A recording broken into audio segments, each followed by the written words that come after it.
नमस्कार दोस्तों, प्रणाम। मैं हूं सागर राजा उर्फ झकझोरन लाल, फिल्म एक्टर सागर राजा उर्फ झकझोरन लाल। और आज हम खास तौर पे लाइव आइल बानी। काहे आइल बानी ई खुशखबरी आपके देवे आइल बानी कि आज हमार छोट भाई पप्पू के एगो चैनल लॉन्च हो रहा बा, जेकर नाम है यूपी और बिहार।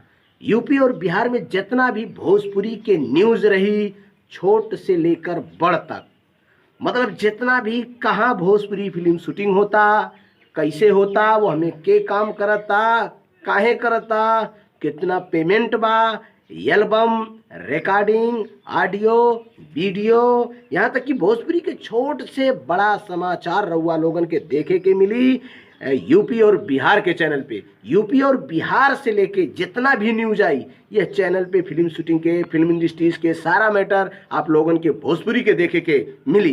तो रउआ लोगन से हाथ जोड़ के विनती बा, निवेदन बा कि रउआ लोग हमार चैनल के सब्सक्राइब करी और लाइक कमेंट जरूर करब। और रउआ लोगन के कौन न्यूज चाही, कौने हीरो के, कौने हीरोइन के, कैसन न्यूज चाही, कमेंट में जरूर बताई, ताकि हम यह चैनल पे आप लोगन के हर ख्वाहिश पूरा कर सकी। तही के साथ प्रणाम, नमस्कार, आदाब, सलाम।